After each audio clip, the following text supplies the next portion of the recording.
Hello children, how are you all? I hope you all are doing well. So today 5th class children will complete the third lesson which we had started in the previous class of science.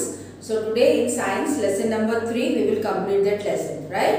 So in the previous class we had learned about the earth, the sun and somewhat about moon.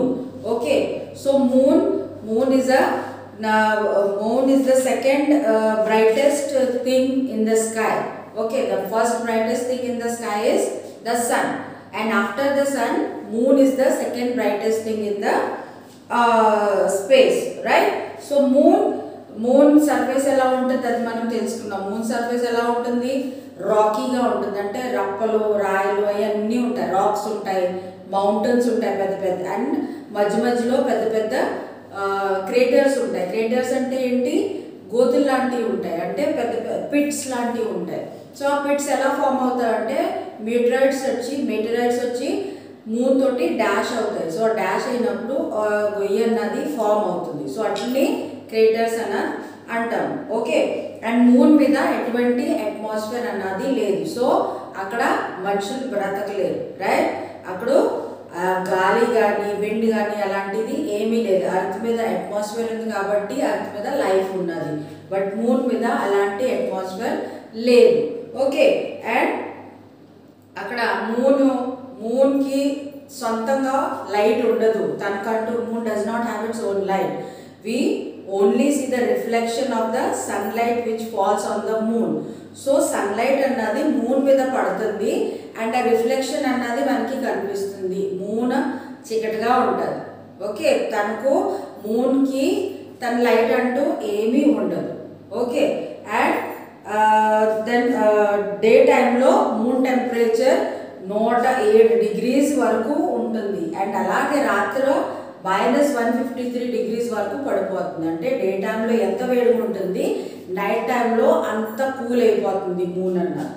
And moon size ఎంత ఉన్నది, earth ఉంటుంది కదా, దాని 1/4 size, దాని quarter size అన్నది ఉంటుంది moon. So అర్త్కి ఇప్పుడు gravitational force ఉంటుంది, మనకు తెలుసది.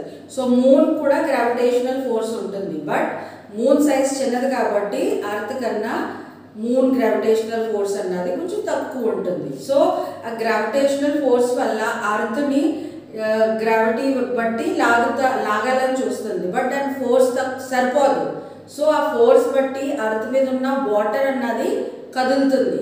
సో దానివల్ల ఏమవుతుందంటే హై టైడ్స్ అన్నది వస్తాయి మనకు, హై టైడ్స్. ఓకే, కెరటాలు పెద్దవి లేస్తాయి. సో అక్కడ మూన్కి ఉన్న గ్రావిటీ మూలాన్ని అర్త్ మీద ఉన్న వాటర్ అన్నది పుల్ అవుతుంది. సో దాన్ని బట్టి హై టైడ్స్ అన్నవి వస్తాయి. Okay, so then moon gravity is 1/6 of earth's gravity. So moon gravity అన్నది అర్త్ కన్నా 1/6 ఉన్నది, అంటే అర్త్ సైజ్ బట్టి అర్త్ గ్రావిటేషనల్ పుల్ ఎక్కువ ఉంటుంది. మూన్ గ్రావిటీ అర్త్ కన్నా చిన్నది కాబట్టి మూన్ సైజ్ చిన్నది కాబట్టి గ్రావిటేషనల్ ఫోర్స్ అన్నది కూడా తక్కువ ఉంటుంది. Okay, so an object on the moon will weigh 1/6 of its weight on earth. For example, if your weight is 30 kg on earth, it will be 5 kg on the moon. So earth మీద earth gravitational force ఎక్కువ moon కన్నా. So 1 kg ఒకవేళ మన wait అన్నది 35 kgs అయితే earth మీద ఉన్నప్పుడు మనం మూన్ మీద వెళ్ళినప్పుడు మనము ఓన్లీ 5 kgs వెయిట్ చేస్తాం, మనం అంత తేలికైపోతాం. సో అందుకే మనము టీవీలో చూసుంటాం, ఆస్ట్రోనాట్స్ మూన్ మీద వెళ్ళినప్పుడు వాళ్ళు ఇలాగా జంప్ చేసుకుంటూ వెళ్తారు. సో అది దాని గురించి. ఓకే, గ్రావిటేషనల్ ఫోర్స్ అన్నది తక్కువ ఉంటుంది కాబట్టి మనుషులు ఎగురుతారు, right? So this makes lifting heavy objects easier on the moon. So moon మీద హెవీగా ఉన్న ఆబ్జెక్ట్స్ చాలా ఈజీగా మనం పట్టుకోవచ్చు, ఎందుకంటే అవి లైట్ అయిపోతాయి కదా గ్రావిటేషనల్ ఫోర్స్ వల్ల. సో అవి ఈజీగా మనము పట్టుకోగలము. Like the planets, the moon has 2 types of movements, rotation and revolution. So అన్ని ప్లానెట్స్కి 2 movements ఉంటుంది, రొటేషన్, రెవల్యూషన్. రొటేషన్ అంటే తిరగటం, చుట్టూ తిరగటం, అండ్ రెవల్యూషన్ అంటే తన చుట్టూవే తన తిరగటం. చెప్పాను కదా నేను ప్రీవియస్ క్లాస్లో. రొటేషన్ అంటే ఇలా తిరగటం, అండ్ ఆ తిరిగినప్పుడే ఇలాగా తిరుగుతాయి, రైట్? ఇలా rotation and revolution. So rotation అంటే చుట్టూ తిరగటము, అండ్ రెవల్యూషన్ అన్నది like this, right? So rotation and revolution, ప్రతి ప్లానెట్ కి ఈ 2 మూమెంట్స్ ఉన్నాయి. సో అలానే మూన్ కూడా సేమ్ 2 మూమెంట్స్ ఉన్నాయి, రొటేషన్ అండ్ రెవల్యూషన్. సో అది చుట్టూ తిరుగుతుంది అండ్ చుట్టూరు తిరుగుతుంది, తను చుట్టూరు తిరుగుతుంది అండ్ అర్త్ చుట్టూ తిరుగుతుంది. Okay, so the moon revolves around the earth. It takes the moon about 27 days to make one trip around the earth. So earth చుట్టూ తిరుగుతాకి మూన్ కి ఎన్ని రోజులు పడుతుంది? 27 days పడుతుంది ఎర్త్ చుట్టూ ఒక రౌండ్ వేయడానికి, right? So the moon also rotates about its axis. So revolution అంటే చుట్టూ తిరగటం, అండ్ రొటేషన్ అంటే యాక్సిస్ మీద తను గుండ్రంగా తిరగడం. Okay, this is rotation and this is revolution. Okay, so it completes one rotation in about 27 days. So earth చుట్టూ తిరుగుతాకి 27 days పడుతుంది, అలానే తను రౌండ్ గా తిరుగుతా కూడా 27 days పడుతుంది. సో రెండు same, right? The same time it takes to complete one revolution. For this reason the same side of the moon always faces earth, right? Phases of the moon. So now let's learn different phases of the moon. Phases of the moon అంటే రోజు చందమామ అన్నది మనకి different shape లో కనిపిస్తుంది. రోజు ఒకేలా కనిపించట్లేదు కదా, రోజు డిఫరెంట్ సైజ్ అండ్ షేప్ లో కనిపిస్తుంది. ఒక రోజు చిన్నగా ఒక గేదెలా కనిపిస్తుంది, దెన్ సెకండ్ డే కొంచెం ఎక్కువ, అలా పెరుగుతూ పెరుగుతూ పెరుగుతూ ఫుల్ మూన్ వస్తుంది, అండ్ మళ్ళీ ఫుల్ మూన్ నుంచి తగ్గుతూ తగ్గుతూ తగ్గుతూ ఒక గీత వరకు వచ్చు నో మూన్ డే అంటే అమావాస్య అన్నది వస్తుంది, నో మూన్ డే అంటే. సో అవి different phases. Let's learn about that. When viewed from Earth, the moon looks different at different times. This varying appearance of the moon are called its phases. So a shape different అవటము, రోజు రోజుకి తగ్గటము, మళ్ళీ ఎక్కువ అవటము, దాన్ని ఏమంటారు? Phases of moon అంటారు. ఏమంటారమ్మా? Phases of moon. Sometimes the moon looks like a full circle. ఒక రోజు ఫుల్ సర్కిల్ ఉంటుంది, ఫుల్గా చక్కగా ఎంత బ్రైట్గా ఉంటుందో, ఎంత అందంగా ఉంటుందో మూన్ అన్నారు. And at other times it appears as only a thin slice or looks completely dark. And ఒక్కొక్క రోజు జస్ట్ ఒక థిన్ లైన్ ఉంటుంది, నెలవంక అంటాం కదా అది. సో అండ్ ఒక రోజు అయితే అసలు మూన్ అన్నదే కనిపించింది, no moon day. Okay, so it however the moon's shape does not change. It looks just the way from the earth. It just looks that way from the earth. The moon reflects the light from the sun. As the moon orbits the earth, the sun shines on different parts of the moon. This causes different parts of the illuminated moon to be visible from the earth. So చందమామ ఎక్కువ తక్కువ, shape ఎక్కువ అవటం తక్కువ అవటం అంటూ ఏమీ ఉండదు. నేను చెప్పాను కదా స్టార్టింగ్ మూన్ గురించి చెప్పినప్పుడు, మూన్ కంటూ తన లైట్ అనేది ఏమీ ఉండదు. బట్ అర్త్ చుట్టూ తిరిగినప్పుడు కొన్ని పార్ట్స్ మీద సన్లైట్ అన్నది పడుతుంది. సో ఆ సన్లైట్ ఏ పార్ట్ మీద అయితే పడుతుంది మనకి అర్త్ నుండి ఆ పార్టే కనిపిస్తుంది, రైట్? సో అర్త్ చుట్టూ తిరిగినప్పుడు ఒక రోజు హాఫ్, ఒక రోజు స్లైస్గా, ఒక రోజు కొంచెం ఎక్కువ, అలా అలా అలా అంటే సన్లైట్ మూన్ మీద ఎక్కడైతే పడుతుంది ఆ పార్ట్ అన్నదే మనకి అర్త్ నుండి కనిపిస్తుంది. సో అందుకే మూన్ అన్నది డిఫరెంట్ సైజెస్లో కనిపిస్తుంది. బట్ మూన్ ఎప్పుడు రౌండ్గానే ఉంటుంది, అది ఎక్కువ తక్కువ అన్నది అవ్వదు. సన్లైట్ సగం పార్ట్ మీద పడ్డప్పుడు మనకి అర్త్ నుండి సగమే కనిపిస్తుంది, అలా. ఓకేనా? So earth shape change, moon అన్నది షేప్ చేంజ్ చేయదు. బట్ అర్త్ చుట్టూరు మూన్ తిరిగినప్పుడు సన్లైట్ ఏ పార్ట్ మీద అయితే పడుతుంది మూన్ మీద ఆ పార్టే మనకి కనిపిస్తుంది. కాబట్టి నెలలో మూన్ షేప్ డిఫరెంట్ సైజులో మనకి కనిపిస్తుంది, రైట్? అర్థమైందమ్మా అందరికీ? కన్ఫ్యూజన్ ఏం లేదు కదా? మూన్ అన్నది అర్త్ చుట్టూ తిరుగుతుంది. అండ్ అర్త్ చుట్టూ తిరిగినప్పుడు అది రౌండ్గా కూడా తిరుగుతుంది. ఓకే, సో అలా తిరిగినప్పుడు సన్లైట్ అన్నది మూన్ మీద పడుతుంది. సో సన్లైట్ మూన్ కంటూ దాని లైట్ ఉండదు అని చెప్పాను. సో సన్లైట్ మూన్ మీద పడితేనే మనకు అది కనిపిస్తుంది. సో అలాగ రౌండ్ రెవల్యూషన్ అండ్ రొటేషన్ చేస్తూ ఉన్నప్పుడు సన్లైట్ మూన్ మీద ఎక్కడెక్కడైతే పడుతుంది ఆ పార్ట్ మాత్రమే మనకి అర్త్ నుండి కనిపిస్తుంది. సో ఒక రెవల్యూషన్ కంప్లీట్ చేస్తాకి మూన్కి 27 days పడుతుంది కదా. సో ఈ 27 daysలో అర్త్ మూన్ అన్నది నెమ్మదిగా తిరుగుతూ వస్తుంది. సో అలాంటప్పుడు రోజు ఏ పార్ట్ మీద అయితే మూన్ మీద సన్లైట్ అన్నది పడుతుంది అర్త్ నుండి మనకి ఆ పార్టే కనిపిస్తుంది. అంతే, మూన్ ఎక్కువ తక్కువ అవ్వదు. మూన్ ఎప్పుడూ రౌండ్గానే ఉంటుంది. అర్థమైందమ్మా కాన్సెప్ట్ అందరికీ? ఓకేనా, clear? So now let's learn about eclipses. గ్రహణం అంటాం కదా, దాని గురించి నేర్చుకుందాం. Okay, so sun is the source of light versus earth and moon are opaque objects made of solid rock. So sun అన్నది main source of light and energy కదా. And earth అన్నవి ఏంటి? OPEC objects. ఒపెక్ అంటే దల్సర్గా ఉంటాయి. Transparent అంటే మనము చూడగలము. Transparent and opaque are opposites. Okay, so they are made up of earth and moon are made up of rocks. Okay, solid rocks. When earth and moon come in the way of the sun's light, they block the light and cast a shadow. This event cause an eclipse. So earth ఇప్పుడు sun చుట్టూ ప్రతి planet తిరుగుతుంది, earth కూడా అలాగే తిరుగుతుంది, right? And earth చుట్టూ ఏం తిరుగుతుంది? మూన్ అన్నది తిరుగుతుంది కదా.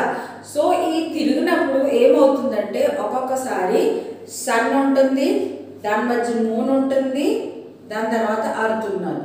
సో దానివల్ల ఏమవుతుందంటే సన్లైట్ అన్నది బ్లాక్ అవుతుంది.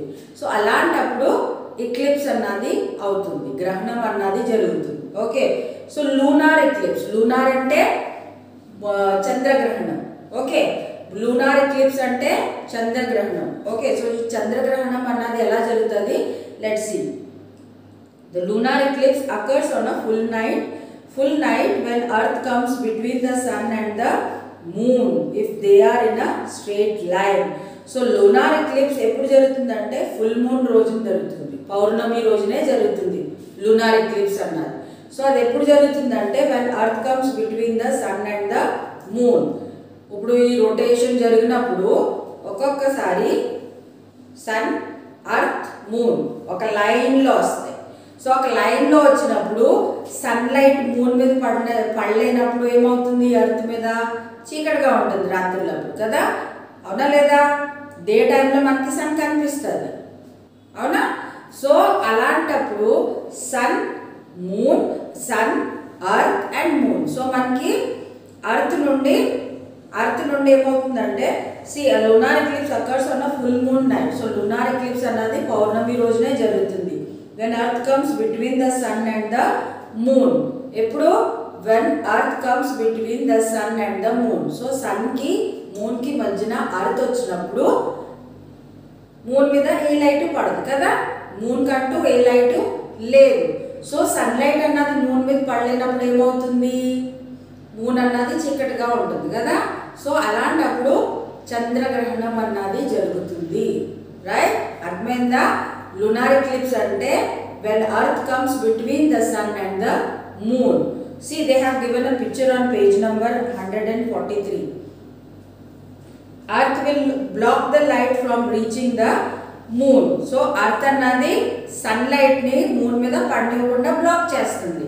So the moon, in other words, earth casts a shadow on the moon causing a lunar eclipse. So అలా ఉంటూ మళ్ళా ఏమవుతుందంటే lunar eclipse, చంద్రగ్రహణం అన్నది జరుగుతుంది. When the moon is completely in the shadow of the earth, it is called total lunar eclipse. As the moon revolves around the earth, it moves away and sometimes only a part of it is hidden by the shadow of the earth. It is called a partial lunar eclipse. ఎప్పుడైతే earth shadow అన్నది moon ని complete గా cover చేసేస్తుంది. అలాంటప్పుడు ఏమంటారు దాన్ని? Total lunar eclipse, సంపూర్ణ చంద్రగ్రహణం. Okay, and ఒక్కొక్కసారి ఏమవుతుందంటే అర్త్ రొటేషన్ చేస్తుంది కాబట్టి మూవ్ అవుతుంది. ఓకే, సో అలాంటప్పుడు ఏమవుతుందంటే కొద్దిపాటే కొంతవరకే కవర్ అవుతుంది అర్త్ షాడో తోటి మూన్స్. అప్పుడు ఏమంటారు? Partial lunar eclipse. Okay, so now let's learn about. So ఈ పిక్చర్ చూసారమ్మా మీరు, సన్ కి మూన్ కి మధ్యన అర్త్ ఉన్నది. సన్ అన్నది మూన్ మీద లైట్ పడితేనే, సన్ లైట్ అన్నది మూన్ మీద పడితేనే మనకి మూన్ లైట్ అన్నది కనిపిస్తుంది. సో ఇప్పుడు అర్త్ మధ్యన రావటం వల్ల మొత్తం మూన్ అన్నది కవర్ అయిపోతుంది. అలాంటప్పుడు అర్త్ షాడో తోటి మూన్ కవర్ అయినప్పుడే లూనార్ ఎక్లిప్స్ అన్నది జరుగుతుంది. Right, now let's learn about solar eclipse. A solar eclipse occurs when the moon comes in between the earth and the sun. So solar eclipse ఎప్పుడు జరుగుతుంది? Earth కి ఇంక sun మధ్యన moon వచ్చినప్పుడు. Okay, if they are in a straight line, ఒక straight line లో ఉన్నప్పుడే. Okay, ఈ ఎక్లిప్స్ అన్నది ఎప్పుడు జరుగుతుంది? సన్, మూన్, ఎర్త్ అన్నవి స్ట్రేట్ లైన్ లో ఉన్నప్పుడే జరుగుతుంది. ఓకే, సో సోలార్ ఎక్లిప్స్ ఎప్పుడు జరుగుతుంది? మూన్ అన్నది సన్ కి ఇంకా అర్త్ కి మధ్యన వచ్చినప్పుడు. అండ్ లూనార్ ఎక్లిప్స్ అర్త్ అన్నది సన్ ఇంకా మూన్ మధ్యన వచ్చినప్పుడు. గుర్తుపెట్టుకోండి, కన్ఫ్యూజ్ అవ్వకండి. Okay, the moon will block out the sunlight from reaching earth. So moon ఏం చేస్తుంది? సన్ ని బ్లాక్ చేస్తుంది. అర్త్ మీద సన్లైట్ అన్నది పడదు. సన్ ని బ్లాక్ చేసినప్పుడు మూను సన్ మీద సన్లైట్ అన్నది అర్త్ మీద పడదు. సో గ్రహణం జరిగినప్పుడు మనకి చీకటి అవుతుంది. మీరు గమనించారో లేదో? ఓకే, సో సోలార్ ఎక్లిప్స్ జరిగినప్పుడే మనకి అర్త్ మీద చీకటిగా ఉంటుంది. Okay, so in other words, the moon casts a shadow on the earth, causing a solar eclipse. If the sun is completely hidden, it is called total solar eclipse. If the sun is partially hidden, it is called partial solar eclipse. So lunar eclipse అలాగా full గా cover అవుతే total lunar eclipse, and కొంచెం పాటే cover అయినప్పుడు partial lunar eclipse. ఆ విధంగానే sun పూర్తిగా cover అయినప్పుడు టోటల్ సోలార్ ఎక్లిప్స్, అండ్ కొంచెం కవర్ అయినప్పుడు కొద్దిపాటే కవర్ అయినప్పుడు ఏమవుతుందంటే పార్షియల్ సోలార్ ఎక్లిప్స్. అర్థమైందమ్మా? లూనార్ ఎక్లిప్స్ ఎలా అవుతుంది, సోలార్ ఎక్లిప్స్ ఎలా అవుతుంది? రెండు పిక్చర్స్ ఇచ్చారు, మీకు క్లియర్గా అర్థమవుతుంది. Okay, so let's see.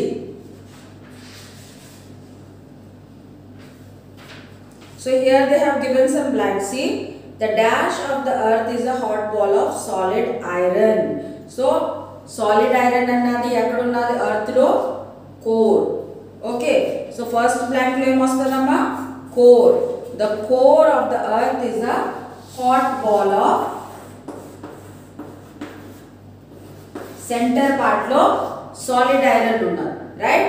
The moon's dash causes high and low tides in the sea and the oceans of earth. So gravity, moon gravity అన్నది earth మీద ఉన్న వాటర్ ని కదుపుతుంది, లాగుతుంది మూన్ వైపు. సో దాని వల్ల high tides and low tides అన్నవి ఉంటాయి. Okay, then dash occurs when sun illuminates different parts of the moon surface facing earth. Okay, phases of moon.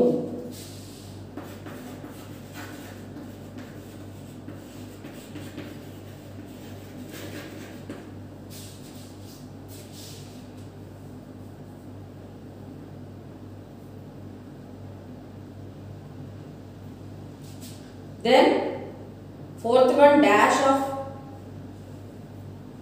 fifth one, when the sun is completely hidden by the moon, it is called, when the sun is completely hidden by the moon, it is called solar eclipse, total solar eclipse.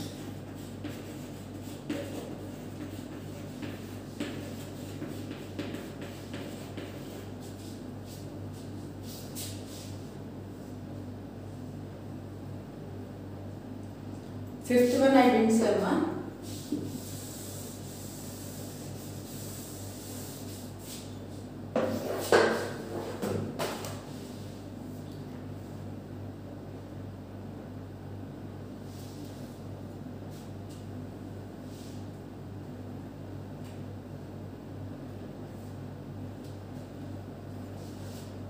Fourth one, dash occurs when earth casts a shadow on the moon. So earth shadow moon మీద పడినప్పుడు ఏమవుతుంది? earth shadow moon మీద ఏమవుతుందమ్మా? The moon is, see, earth casts a shadow on the moon causing a lunar eclipse. Lunar eclipse. And last one is solar eclipse.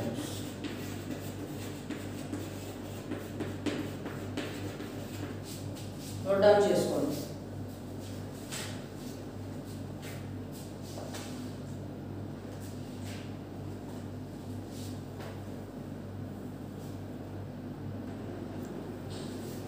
So children, we learned about the different solar eclipse and lunar eclipse. Now we will learn about the humans on moon. So humans మనుషులు అన్నది moon మీద ఎలా వెళ్ళారు, ఎప్పుడు వెళ్ళారు అన్నది మనము తెలుసుకుందాం. People have observed the moon since ancient times. In the 1600s, the invention of the telescope allowed people to study the moon. So మనిషికి అంటే క్యూరియాసిటీ అన్నది ఎక్కువ ఉంటుంది. సో వాళ్ళు ఏం చేస్తారంటే యూనివర్సల్ బాడీస్ గురించి ఇంకా తెలుసుకోవాలన్నా ఉంటుంది. సో ఆ తెలుసుకుంటంలో 1600స్లో ఏంటంటే టెలిస్కోప్ అన్నది కనిపెట్టారు. టెలిస్కోప్ అన్నది ఎందుకు యూస్ అవుతుందంటే మీకు తెలిసి ఉంటుంది. టెలిస్కోప్ అంటే ఆకాశంలో స్పేస్లో ఉన్న ప్లానెట్స్ని, వేరే స్పేషియల్ బాడీస్ని చూడడానికి పనికి వస్తుంది. సో అవి దగ్గరికి కనిపిస్తాయి టెలిస్కోప్ నుంచి చూస్తే. మనము మూన్ కానీ లేకపోతే వేరే ప్లానెట్స్, జూపిటర్, యురేనస్ అలాంటివి టెలిస్కోప్స్ నుంచి చూస్తే చాలా దగ్గరగా కనిపిస్తాయి. Okay, so turn to page number 144. On 21st July 1969, the American spacecraft Apollo 2 landed on the moon. It was a historical day for mankind. Neil Armstrong was the first man to step on the moon, followed by Edwin Aldrin. So 26th July 1969 ki America NASA అన్నది space craft తోటి Apollo 2 అన్న పేరుతోటి moon మీద పంపించారు space క్రాఫ్ట్ని. So అది ఒక first space craft moon మీద వెళ్ళటం. సో ఆ రోజు ఈ రోజుకి అది చెప్పుకుంటాం మనం, ఫస్ట్ టైం మూన్ మీద మనుషులు వెళ్ళిన రోజు 26 జూలై. ఓకే, అండ్ ఆ స్పేస్ క్రాఫ్ట్ పేరేంటి? అపోలో 2. అండ్ మూన్ మీద ఫస్ట్ మ్యాన్ అడుగుపెట్టిన first man was Neel Armstrong. So ఆయన పేరు ఎవరు తెలియనేళ్ళు ఉండరు. Okay, Neel Armstrong was the first man to put his foot on the moon. Moon మీద మొదటి అడుగు పెట్టిన ఫస్ట్ మనిషి నీల్ ఆర్మ్స్ట్రాంగ్. ఓకే, అండ్ ఆయనతో పాటు ఎడ్విన్ ఆల్డ్రిన్ అన్న వ్యక్తి ఇంకొకరు ఉన్నారు. సో ఫస్ట్ ఫుట్ ఈయనే నీల్ ఆర్మ్స్ట్రాంగ్ అన్నది పెట్టారు. Okay, Mike Collins remained in the spacecraft that orbited the moon. Okay, so ముగ్గురు ఆస్ట్రోనాట్స్ వెళ్ళారు అపోలో 2 మూన్ మీద. అండ్ ఇద్దరు ఆస్ట్రోనాట్స్ అన్న వాళ్ళు మూన్ మీద దిగారు. అండ్ ఒకరు స్పేస్ క్రాఫ్ట్లోనే ఉన్నారు. Okay, they collected samples of rock and dust to study more about the moon. So Neel Armstrong and Edwin వాళ్ళిద్దరూ మూన్ మీద ఉన్న డస్ట్, రాక్స్ అది తీసుకెళ్ళారు దాన్ని పరీక్షించడానికి. అది ఏంటి, అసలు దేంతో చేయబడి ఉన్నది, ఏం కెమికల్స్ ఉన్నాయి అని తెలుసుకుంటానికి ఆ రాక్స్ అవన్నీ శాంపుల్స్ వాళ్ళు పట్టుకెళ్ళారు. So now let's learn about satellites. So satellite అంటే ఏంటి? A satellite is a small object that revolves around a large object in space. Satellites can be natural or artificial. So satellite ante enti? Satellite ante oka small body which revolves around a large body. Okay, so satellite annadi oka chinna object and adi oka pedda object chuttu tirugutundi, like the earth revolving around the sun. Okay, so satellites అన్నవి natural ఉంటాయి and artificials కూడా ఉంటాయి. So natural satellite అంటే all planets in the solar system except Mercury and Venus have natural satellites. The moon is the earth's natural satellite. So solar సిస్టంలో 8 ప్లానెట్స్కి except Mars, Mercury and Venus మిగతా అన్ని ప్లానెట్స్కి natural satellites అనేవి ఉంటాయి. అంటే ఇప్పుడు అర్త్కి న్యాచురల్ శాటిలైట్ ఏంటి, మూన్. సో అలానే మిగతా ప్లానెట్స్కి ఒకటి కన్నా ఎక్కువ మూన్స్ ఉంటాయి. సో ఆ మూన్స్ అన్నవి ఏంటి, ఆ ప్లానెట్స్కి natural satellite. Okay, now let's learn about artificial satellites. So artificial satellites are man-made. They are sent into the space to gather information. So artificial satellites ante మనుషులు చేసిన శాటిలైట్స్. సో అవి స్పేస్లో information collect చేస్తాకి పంపిస్తారు satellites అన్నది. So ఏ విధమైన information, artificial satellites are designed for various purposes such as weather monitoring and forecasting, telecommunication, scientific research and space exploration. So artificial satellites అన్నవి స్పేస్లో ఎందుకు పంపిస్తారు, వెదర్ మానిటరింగ్ అంటే మన క్లైమేట్, రేపన్న క్లైమేట్ ఎలా ఉంటుంది 3-4 days వరకు అది మానిటర్ చేస్తారు. మళ్ళీ టెలికమ్యూనికేషన్ అంటే మన టెలికమ్యూనికేషన్ ఫోన్స్, నెట్ ఇవి పనిచేస్తాయి కదా. సో దాని గురించి కూడా శాటిలైట్స్ స్పేస్లో పంపిస్తారు. అండ్ సైంటిఫిక్ రీసెర్చ్ అంటే మన స్పేస్లో ఏం జరుగుతుంది, కొత్తగా వస్తుంది, కొత్తగా ఏమన్నా ప్లానెట్ కానీ మీటరాయిడ్ కానీ ఏమన్నా వస్తుందా అవన్నీ తెలుసుకుంటానికి. మధ్య మనకి తెలుస్తాయి కదా, ఏదో కామెంట్ వచ్చేస్తుంది మన అర్థం క్లాష్ చేస్తుంది అని. సో అలాంటివన్నీ తెలుసుకోవాలన్నా ఆర్టిఫిషియల్ శాటిలైట్ అన్నది యూజ్ అవుతుంది. Okay, and space exploration. Okay, స్పేస్లో ఏం జరుగుతుంది, ఏం కొత్తగా వచ్చింది, ఏం కనిపెడతారు, కొత్తగా ఏమన్నా కనిపెట్టవచ్చు. సో ఈ శాటిలైట్స్ అన్నవి ఇన్ని విధాలుగా మనకి యూజ్ అవుతాయి. Weather satellite. So first weather satellite. So weather related satellite అంటే these are used for forecasting weather. They take pictures of the ocean currents and movements of the clouds. So weather satellite అన్నది ఏం చేస్తాయంటే weather forecast చేస్తారు. Weather రేపు ఎలా ఉంటుంది, వర్షాలు ఎలా పడతాయి, ఎండ ఎక్కువ కాస్తుందా లేకపోతే ఏంటి అన్నది మనకి న్యూస్లో చెప్తూ ఉంటారు కదా.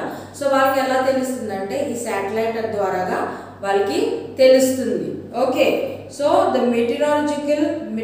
meteorological department studies them and forecast weather. So meteorological department అన్నది ఆ శాటిలైట్ నుంచి ఉన్న ఇన్ఫర్మేషన్ని డీటెయిల్డ్గా స్టడీ చేస్తుంది. అండ్ దాన్ని బట్టి వెదర్ ఫోర్కాస్ట్ అన్నది చేస్తారు వాళ్ళు. క్లైమేట్ అన్నది వెదర్ ఎలా ఉంటుంది 4-5 రోజుల్లో లేకపోతే రాబోయే రోజుల్లో క్లైమేట్ ఎలా ఉంటుంది అన్నది చెప్తారు. Right. So it also warns people about floods, storms, cyclones, forest fires and moving glaciers. So weather satellite అన్నది మనకి ఫ్లడ్స్ రాబోతున్నాయా లేకపోతే స్టార్మ్స్ రాబోతున్నాయా, తుఫాన్లు అంటారు కదా, సైక్లోన్స్ ఇవన్నీ అంటారు చూడండి, సునామీ లాంటి, ఫైర్స్, గ్లేషియర్స్ అంటే ఐస్ గ్లేషియర్స్ ఉంటాయి కదా, పెద్ద పెద్ద ఐస్ కొండలు లాంటివి, అవి వాటి గురించి. సో అవి ఎక్కడైనా మూవ్ అవుతే మనకి ఈ వెదర్ శాటిలైట్ బట్టి మనము తెలుసుకుని ముందే జాగ్రత్త పడవచ్చు. Okay, so then communication satellite. Second is communication satellite. So communication satellite provide service such as television broadcasting, mobile phone communication and internet services and navigation. So communication satellite మనకి దేనికి useful అంటే మనం మీ ఫోన్స్లో మాట్లాడుతున్నాం చూడండి, ఇది ఫోన్స్ మాట్లాడతాము, net use చేయటము, లేకపోతే phone communication, internet, then navigation అంటే ఇప్పుడు ఏరోప్లేన్స్ ఆకాశంలో నావిగేషన్, రోడ్స్ అంటే మనకి తెలిసిపోతుంది రూట్, బట్ ఆకాశంలో మనకి ప్లేన్స్ ఎగిరినప్పుడు నావిగేషన్ డైరెక్షన్స్ ఎలా అంటే ఎలాగా. సో ఈ కమ్యూనికేషన్ శాటిలైట్ ద్వారా వాటర్ మీద కానీ ఎయిర్లో కానీ వెళ్ళే ఈ ఏరోప్లేన్స్, షిప్స్, ఇవి కమ్యూనికేషన్ శాటిలైట్స్ ద్వారా వాళ్ళ డైరెక్షన్స్ అన్నవి వాళ్ళకి తెలుస్తాయి, కరెక్ట్ డైరెక్షన్స్. అండ్ ఏరోప్లేన్స్, ఇప్పుడు క్లౌడ్స్ ఉన్నాయి అనుకోండి, సో ఒక ఏరోప్లేన్ వస్తుంది, ఇంకో ఏరోప్లేన్ వస్తుంది అని తెలిసినప్పుడు అవి డైరెక్షన్స్ మారుకుంటాయి. సో అది ఎలా తెలుస్తుందంటే ఈ కమ్యూనికేషన్ శాటిలైట్ అన్నది వాళ్ళకి ఇన్ఫర్మేషన్స్ ఇస్తూ ఉంటుంది. ఓకే, సో కమ్యూనికేషన్ శాటిలైట్ అన్నది నావిగేషన్కి ఈ విధంగా ఉపయోగపడుతుంది. దెన్ సైంటిఫిక్ శాటిలైట్స్ అంటే these are used for conducting scientific research and space exploration to expand our understanding of the universe. Scientific satellites అన్నది ఏంటంటే సైంటిఫిక్ రీజన్స్ గురించి యూజ్ అవుతుంది. అండ్ స్పేస్ని ఇంకా ఎక్స్ప్లోర్, ఇంకా తెలుసుకుంటారు. స్పేస్లో కొత్తగా ఏమన్నా జరుగుతుందా, ఏమన్నా ప్లానెట్ కొత్తగా వచ్చిందా, ఏమన్నా స్టార్స్, ఏమన్నా ఏది జరిగినా ఈ సైంటిఫిక్ శాటిలైట్స్ ద్వారాగా మనకి తెలిసి సైంటిస్టు దాన్ని యూజ్ చేసుకుని మనకి ఏమన్నా ప్రాబ్లం ఉంటే ముందే ఇన్ఫార్మ్ చేస్తారు. ఓకేనా. So Aryabhata was India's first satellite launched in 1975. So India నుండి ఫస్ట్ శాటిలైట్ అన్నది 1975లో లాంచ్ అయింది. అండ్ ఆ శాటిలైట్ పేరేంటి, Aryabhata. Okay. So since then India has launched a number of other satellites that include Chandrayaan-1 launched in 2008 and Mars Orbiter mission launched in 2013. So ఆ తర్వాత 1975లో first satellite అన్నది లాంచ్ అయింది. దాని తర్వాత చాలా శాటిలైట్స్ అన్నవి లాంచ్ అయ్యాయి. లైక్ చంద్రయాన్ అన్నది 2008లో లాంచ్ చేశారు. అండ్ మార్స్ ఆర్బిటర్ మిషన్ 2013లో. అలానే చాలా శాటిలైట్స్ అన్నవి లాంచ్ చేశారు ఇండియా నుండి. సో ఇవి arbiter launched in 2013. India has 15 operational communication satellites consisting the INSAT and GSAT series of satellites. So India ki 15 communication satellites అనేవి ఉన్నాయి. దాంట్లో రెండేంటి, INSAT and GSAT. NAV-IC, Navigation with Indian Constellation, is an indigenous satellite-based navigation system developed by India. So navigation system చెప్పాను కదా దేని గురించి, ఏరోప్లేన్స్కి, షిప్స్కి useful అవుతాయి. ఓకేనా. So ఈ విధంగా ఇండియా నుండి చాలా శాటిలైట్స్ అన్నవి వేరే వేరే పర్పస్కి లాంచ్ అయ్యాయి. Okay. So it consist of satellite the similar to the GPS of United states. So చాలా రకాల శాటిలైట్స్ ఇండియా నుంచి లాంచ్ చేయడానికి వేరే వేరే విధాలుగా ఉపయోగపడతాయి. ఓకే. సో ఈ లెసన్లో మనం అర్త్ గురించి, సన్ గురించి, ఈ లెసన్లో మనము వేరే వేరే టాపిక్స్ గురించి నేర్చుకున్నాం. So I hope that you understood this lesson nicely, the various things about earth, moon and the sun and the eclipses and the phases of moon. So read this lesson, it's an interesting topic. Read this lesson and try to involve in it. Okay children, I'll post the question answers in the group. Okay children, take care.